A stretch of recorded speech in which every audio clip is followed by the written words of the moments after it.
Skin lightening is a booming business, topping $10 billion in sales around the globe, and that number is expected to hit $23 billion by 2020.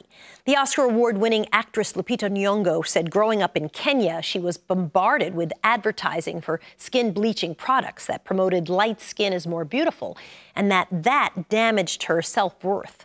Bleaching creams reduce the production of melanin in the skin, and that's the pigment that gives the skin its color and protects it from the sun. Many of these products contain chemicals, toxic chemicals, that are known to cause cancer and other health problems. Two of the chemicals, hydroquinone and mercury, have led to many of these creams being banned in the United States, Europe, parts of Asia, and Africa.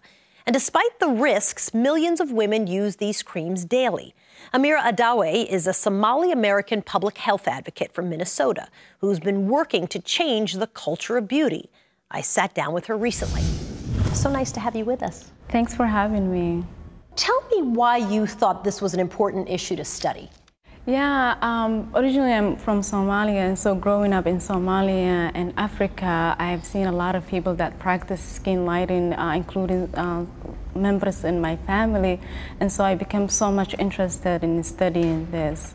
You also host a call-in radio show. So when women call in, and I know you have tens of thousands of listeners, what do they tell you about skin lightening? So when they call in, they talk about all the side effects, what they're experiencing, that some of them can't even cook because of the skin damage, because of the sunlight. And so they talk about what's bothering them. They also talk about that they do this because of they don't want their husbands to leave them. So take me back for a moment. You said in some cases they can't even cook?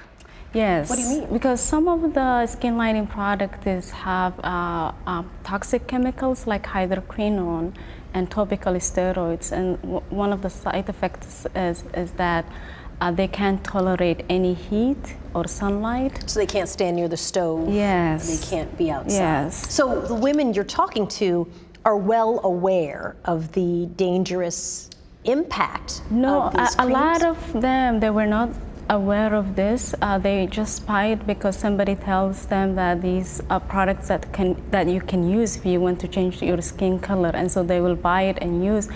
Some of these women can't even read the ingredients, and some of these products don't even list the right ingredients, and so it's hard to know what's on in these products. It's a big, booming industry, isn't it? The skin lightening creams.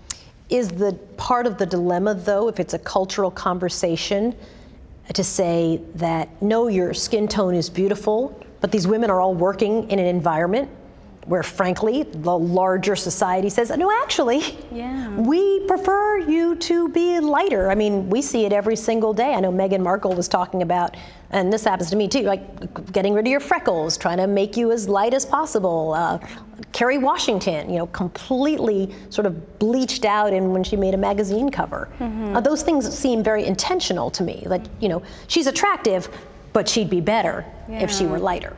Yeah, so I think what will help is changing this whole narratives. Like, how do we actually undo all of these cultural practices that embrace light skin? And so how do we actually redefine beauty? What does beauty mean in our cultures? And so getting into that deep conversation, I think it's helping. Because right now, magazines do change the color of the person. It's more light.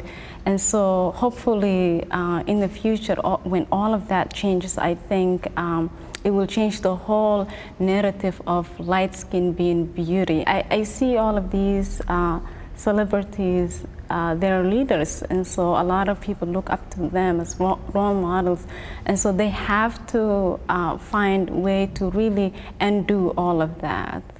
And we on the outside need to cheer them every step of the way while they do that. Amira Adawe, nice to have you with us. Thank you so much. Thanks for having me.